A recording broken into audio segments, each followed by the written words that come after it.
ETF index mutual funds నేర్చుకుని stock మార్కెట్లో రాణించాలనుకుంటున్నారా? వెంటనే ఈ నెంబర్కి కాల్ చేయండి.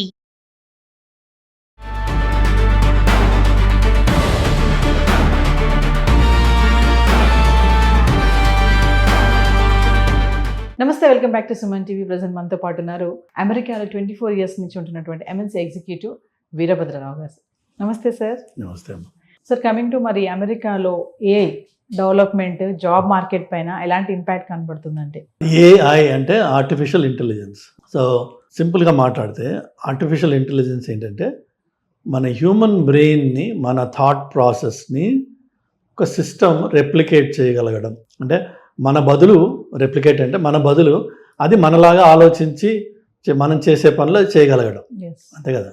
సో ఆ ఏఐ అన్నది ప్రస్తుతం ఒక మేజర్ బూమ్. అయితే మీరు గత 20 ఇయర్స్ వెనక్కి వెళ్ళినట్టయితే ఐటీ ఇండస్ట్రీలో ఒక రోగం అనండి, ఒక జబ్బు అనండి, ఒక ఫీచర్ అనండి, but whatever you may call it, negatively or positively, every 3 years ఒక కొత్త వేవ్, ఒక కొత్త బ్రాండింగ్ తీసుకురావడం అనేది ఐటీ ఇండస్ట్రీకి ఉన్న ఒక లక్షణం. సో ఫస్ట్ Y2K ప్రపంచం ఎండ్ అయిపోయింది, ఇక దీంతో నాశనం అయిపోయింది, అంతా అన్నీ ఆగిపోతాయి, అన్నీ భయపెట్టేశారు. తీరా చూస్తే అర్ధరాత్రి 12 గంటలకు ఏం కాల. ఓకే, కొన్ని సిస్టమ్స్లో అప్పట్లో ఏంటంటే Y2K అంటే DDMMYY. సో డేట్ రెండు నెంబర్లు, మంత్ 2 నెంబర్లు, ఇయర్కి 2 నెంబర్లు చొప్పున మెమరీలో ఉండేది. మరి 00 వచ్చినప్పుడు అది 2000 1900 అనే కన్ఫ్యూజన్ వస్తుంది. కాబట్టి సిస్టమ్స్ చెడుగా బిహేవ్ చేస్తాయని చెప్పి భయం ఉండేది. ఆ ఫిక్స్ అంతా ఏంటంటే మళ్ళీ అన్ని ప్రోగ్రామ్స్లోకి వెళ్ళి దాన్ని 2 బదులు 4 నెంబర్లు చేస్తే 1900 కాదు 2000 అని చెప్పి చేయడం, సంథింగ్ లైక్ దట్. ఆ వేవ్ మీద రైడ్ అవ్వడం అయిపోయింది. ఆ రోజుల్లో ఒక రకమైన డేటాబేసెస్ ఉండేవి, ఫైల్ బేస్డ్ డేటాబేసెస్ అని, ఫాక్స్ప్రో బేసిక్లీ. ఆ రోజుల్లో C++ ముమ్మరంగా ఉండేవి. ఉన్నటువంటి ఏమొచ్చిందంటే RDBMS అని ఒక వేవ్ మొదలైంది, relational database, oracle, sequel server, DB2. ఇంక ఎక్కడ చూసినా సరే మీకు RDBMSకి షిఫ్ట్ అయిపోవాలి, RDBMS షిఫ్ట్ అవ్వాలి. ఆబ్వియస్లీ ఆ రోజుల్లో స్టోరేజ్ చాలా ఎక్స్పెన్సివ్ ఉండేది. సో మెమరీ కానీ స్టోరేజ్ కానీ, అలానే ఎప్పుడైనా పిక్చర్స్ మనం చూస్తే సిస్టమ్స్ సైజులు చూస్తే మన రూమ్ అంత సైజు ఉండేది ఒక మెయిన్ ఫ్రేమ్ అంటే. అలాగా ఆ రోజుల్లో RDBMS అనేది ఒక వేవ్. మీకు నేను ఇండస్ట్రీలో మొదలైన రోజుల్లో విజువల్ బేసిక్ జాబ్స్ అసలు ముమ్మరంగా ఉండేవన్నమాట. అసలు every second job is a visual basic job. అది కొంత నడిచింది పంత. దాని తర్వాత ఉన్నట్టుండి ఈ C++ లాగా బాగా డిఫికల్ట్ ప్రోగ్రామ్ లాంగ్వేజెస్, అవి చాలా డిసిప్లిన్ ఉండాల్సిన ప్రోగ్రామ్స్, మెల్లిగా దాన్ని మార్ఫ్ చేసి జావా అని ఒకటి వచ్చింది. అదొక వేవ్ నడిచింది దాన్ని. ఇది అయిన తర్వాత ఇంకో 3 ఏళ్ళకి అప్లికేషన్ సర్వర్స్ అని వచ్చాయి, అదొక వేవ్ నడిచింది. ఈ వేవ్ నడుస్తున్న టైం తర్వాత మీకు ERPs అని వచ్చాయి, SAP, ఆరకిల్ ఫైనాన్షియల్స్, ఇలాంటివి వచ్చి అసలు మేము ఇండస్ట్రీకి ఎలా బిజినెస్ చేయాలో మేము చెప్తాం అని ఈ ERP సిస్టమ్స్ వచ్చాయి. నేను ఫస్ట్ అమెరికాకి వెళ్ళిన రోజుల్లో 2000 టైంలో ఒక్కొక్కడికి బిల్లింగ్ రేటు $600, $450. వాడు సండే టు థర్స్డే పనిచేస్తే థర్స్డే ఈవినింగ్ ఇంటికి వెళ్ళిపోవడం కానీ ఫ్లైట్.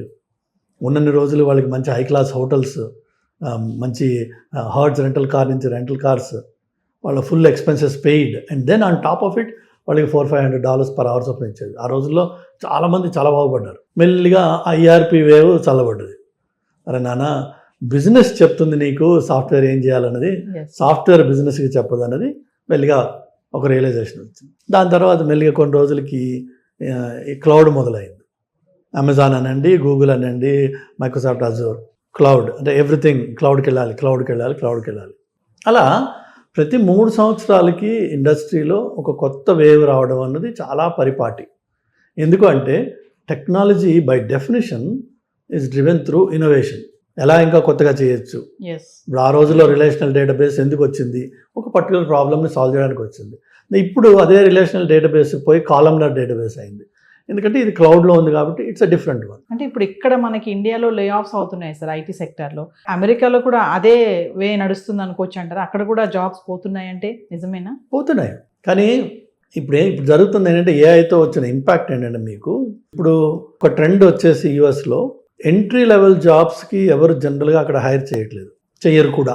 టిపికల్గా మన ఇండియన్ కంపెనీస్ కానీ లేక అక్కడ లోకల్ ఎంప్లాయర్స్ వెండర్స్తో రిలేషన్షిప్ ఉన్న వాళ్ళు కానీ వాళ్ళు ఏం చేస్తారంటే ఈ ఎంట్రీ లెవెల్ జాబ్స్ ఐడియల్గా ఆఫ్ షోర్లో పెట్టండి ఆ రిసోర్స్ని అంటారు. సో లోవర్ కాస్ట్లో వస్తాడు. వేరే కొద్దిగా ఎక్స్పీరియన్స్ ఉన్న ఆర్కిటెక్ట్స్ కానీ, డిబిఎస్ కానీ, బిజినెస్ అనలిస్టులు కానీ వీళ్ళు ఆన్ సైట్లో హైర్ అవుతూ ఉంటారు. అందుకనే మీరు చూస్తే ఇప్పుడు ఈ స్టూడెంట్స్కి ఎందుకు జాబ్స్ రావట్లేదు, ఎందుకంటే వాళ్ళని కాలేజ్ నుంచి తీసుకొచ్చి అక్కడ అమెరికన్ డాలర్స్లో వాళ్ళని హైర్ చేసి జాబ్స్ ఇవ్వడానికి మీకు cost models, profit models work కావు. అక్కడ వాడిని హైర్ చేసే బదులు ఇక్కడ హైర్ చేస్తే మీకు 40% 50% మీకు మార్జిన్ మిగులుతుంది. అందుకని చెప్పి ప్రిఫరెన్స్ ఏముంటుంది, don't hire any entry level guys in the US. So AI వల్ల జరిగేది ఏంటి అంటే మనము రోజువారీ చేసే పనులు ఏవైతే ఉంటాయో అవి ఆర్టిఫిషియల్ ఇంటెలిజెన్స్ ఏంటంటే మీరు నేను లేకుండానే ఒక కాల్ వచ్చింది అనుకుందాం మీ ఫోన్ నెంబర్ మీద, ఆ కాల్ని నేను ఒక బాట్ తోటి ఆన్సర్ చేయించి న్యాచురల్ లాంగ్వేజ్ ప్రాసెసింగ్ కేపబిలిటీ అంటే మీరు నేను మాట్లాడినట్టుగానే ఒక మనిషిలాగా ఆ కాల్ని ఆన్సర్ చేసి are you calling for Naveena, okay what's the subject, అలా ఎంగేజ్ చేస్తూ ఆ కాల్ని మొత్తం హ్యాండిల్ చేయగలిగిన కెపాసిటీ ఈ రోజున సాఫ్ట్వేర్కి ఉంది. అలాంటప్పుడు మీ ఫ్రంట్ ఆఫీస్లో రిసెప్షనిస్ట్ అక్కర్లేదు, మీకు కాల్ హ్యాండ్లింగ్ వరకు అక్కర్లా, ఇంకా వేరే ఏమైనా పనులు ఉన్నాయనుకోండి అప్పుడు మీకు మనిషి అవసరం ఉంటుంది. అలాగా మీకు కొన్ని పనులు బ్యాక్ ఆఫీస్ అంటాం, మెయిన్లీ ఏవైతే ఫ్రంట్ ఎండ్ లేని బ్యాక్ ఆఫీస్లో జరిగే పనులు ఉంటాయో అవన్నిటినీ కూడా ఏఐ ద్వారా మీరు మేనేజ్ చేయగలరు. కాబట్టి ఆ లెవెల్ ఆఫ్ రిసోర్సింగ్ ఎంతైతే ఉందో దాన్ని మీరు తగ్గించేయగలరు. వాళ్ళనే లే ఆఫ్స్ అంటున్నారు మీరు. అట్లానే ఈవెన్ సాఫ్ట్వేర్ డెవలప్మెంట్లో కూడా ఏఐ ఇన్ ఎస్డిఎల్సి అంటాం, సాఫ్ట్వేర్ డెవలప్మెంట్ లైఫ్ సైకిల్లో ఏఐ ఎట్లా ఇన్ఫ్లుయెన్స్ చేస్తుంది. దాదాపు 40 to 50% రొటీన్ వర్క్ని మొత్తం కూడా టెంప్లెట్స్ ద్వారా ఏదైతే చేయాలో ఒక స్టాండర్డ్గా స్ట్రక్చర్డ్గా ఏఐ మీకు చేసి పెట్టేస్తుంది. ఓకే, దానివల్ల మీకు చాలా మటుకు లో లెవెల్ జాబ్స్, రెపిటేటివ్గా పెద్ద ఇంటలెక్ట్ సంబంధం లేని జాబ్స్ ఏవైతే ఉంటాయో అవి ఎలిమినేట్ అయిపోయే అవకాశాలు బాగా ఉన్నాయి, అవుతున్నాయి అవి. సో దానికి రెమెడీ ఏంటి, మందు ఏంటి అంటే మనము ఓ మెట్టు పైకి వెళ్ళగలిగితే ఆ ఆటోమేషన్ ఎక్కడైతే చేస్తున్నారో అది ఆ ఆటోమేషన్ కేపబిలిటీ మనం నేర్చుకున్నట్టయితే దెన్ మీరు ఆ లో లెవెల్ జాబ్ చేయకుండా 1 step అబవ్ పైకి వెళ్తే you will become the one to automate and eliminate that లో లెవెల్ వర్క్. ఆ విధంగా ఏఐ ఎఫెక్ట్ చేస్తోంది. కానీ ఏఐలో కూడా చాలా నెగిటివ్స్ ఉన్నాయి. అయితే రీసెంట్గా ఈ ఆంథ్రోపిక్ అని కానీ అలానే గూగుల్ జెమినై, క్లాడ్, చాట్‌జిపిటీలు ఇలా రకరకాల మోడల్స్ ఉన్నాయి, రకరకాల కంపెనీస్ ఉన్నాయి. వీళ్ళందరూ గత 3 ఏళ్లుగా విపరీతంగా సంపాదించారు, వాళ్ళ స్టాక్స్ కూడా విపరీతంగా పైకి వెళ్ళాయి. కానీ వీళ్ళందరికీ మోడ్ మీద చైనా వచ్చి ఒక దెబ్బ కొట్టింది. చైనా ఏం చేసింది అంటే వీళ్ళు చేసే మోడల్స్నే చైనా ఓపెన్ సోర్స్ మోడల్స్గా దాన్ని రిలీజ్ చేసేసింది. ఓపెన్ సోర్స్ అంటే మీరు డౌన్లోడ్ చేసుకుని మీ ఇష్టమైన మీరు చేసుకోవచ్చు. సో దానివల్ల జరిగేది ఏంటంటే ఎవరెవరైతే ఈ రోజున మార్కెట్ డామినేషన్ ఉందో అది త్వరలో క్రష్ అయిపోయే అవకాశం ఉంది. నెక్స్ట్ ఎవరెవరికైతే ఎంతూజియాజం ఉందో ఇది వాడుకుందామని ఇప్పుడు క్లాడ్ మీకు మినిమం సబ్స్క్రిప్షన్ పర్ ఇయర్ $200 ఉంటుంది. అదే మీరు చైనా మోడల్ తీసుకుంటే $10కి వచ్చేస్తుంది. ఆ $20 90% తక్కువ ప్రైస్ తోటి మీరు చైనా మోడల్ని తీసుకొని ఏదైతే క్లాడ్ చేస్తుందో మీరు అదంతా చేయొచ్చు. సో దానివల్ల మార్కెట్ మేజర్ షిఫ్ట్ రాబోతోంది. కానీ ఏది వచ్చినా సరే ఏఐ వల్ల మంచి జరిగే అవకాశాలు చాలా ఉన్నాయి, చెడు జరిగే అవకాశాలు కూడా ఈక్వల్లీ ఉన్నాయి. అవి ఆల్రెడీ జరుగుతున్నాయి. ఎందుకంటే ఆర్టిఫిషియల్ ఇంటెలిజెన్స్ అన్నప్పుడు ఇప్పుడు మీరు రోబాట్స్ గోయింగ్ రోగ్ అంటాం. సో రోబాట్ మనకి అవుట్ ఆఫ్ కంట్రోల్ పోయి అది మన మీదే వచ్చి పడే అవకాశాలు ఎలా ఉన్నాయో ఈ ఏఐ ప్రోగ్రామ్స్ కూడా కంట్రోల్ తప్పి ఎంటర్ప్రైజెస్ని చాలా హార్మ్ చేస్తున్న కేసెస్ రీసెంట్గా బయటకు వస్తున్నాయి. ఆ కష్టం ఉంది ఓ పక్కన. సో దానికే గవర్నెన్స్, సెక్యూరిటీ, కంట్రోల్స్, అబ్జర్వబిలిటీ ఇలా రకరకాల విషయాలు దాని చుట్టూ కంచె కట్టాల్సిన అవసరం ఉంది.